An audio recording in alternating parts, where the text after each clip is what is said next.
All right. Um, Raiden, if I recall correctly, didn't you want to say something about Gotham by Gaslight? Oh yeah. Most definitely. Go ahead. Um. Well, I've okay. I watched Gotham by Gaslight the movie before reading the comic, but I could say something. I feel like it hit all cylinders. I mean, the setting of a whole Victorian era London where Batman is like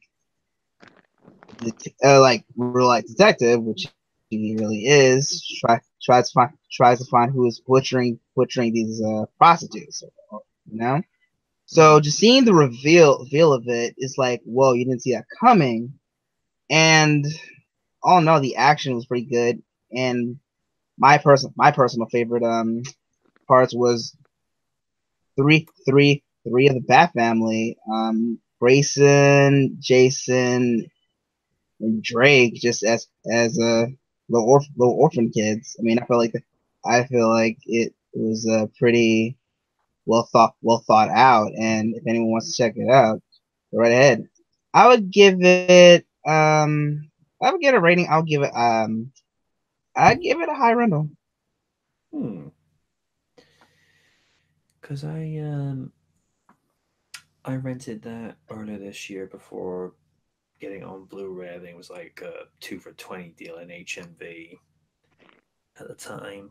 Um, it kind of asked the question: could you take Batman the way he is and drop him in a Victorian era setting and make it work? And the answer is a resounding yes. And I was so glad they got Bruce Greenwood to come back to play Bats. And even in a Victorian era, they find a way of making the bat suit using what they have and making it work, even to showing like gas pellets, how a very basic grapple gun would work in that era to like the first Victorian motorbike being used, which I thought, okay, that's clever. And the idea of Leslie Tompkins being one of the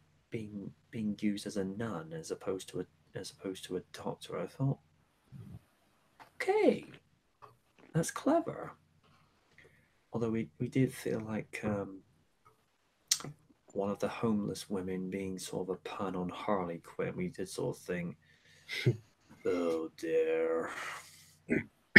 Random was not a fan when he found out it was Tara Strong. As everyone knows, he doesn't like her at the moment. Mm-hmm. Um, but yeah, um, with Jim Gordon being revealed as the Ripper, I was like,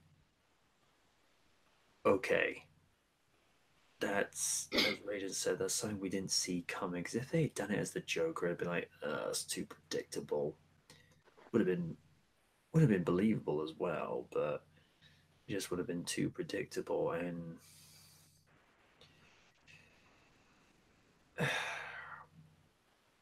the way they kind of did like all these nods and cameos to other characters, like in um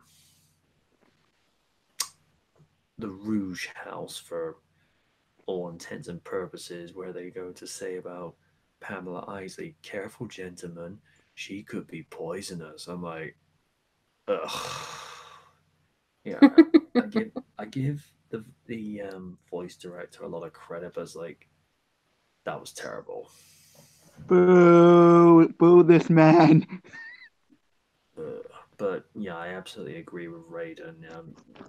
Do give it a look by all means. I'd love to see them follow up with a sequel, whether it's immediately after the events of the movie or a few years removed, because Batman is a character, as I said, you can put him in any era and it works. Um, I mean, we've already done the whole Batman of the Future scenario with Terry McGinnis, and that works. But Victorian era. Now, be interested to see what could happen if you actually do an animated version of Batman in the 1940s, or even him helping the war effort. That'd be an interesting take on things.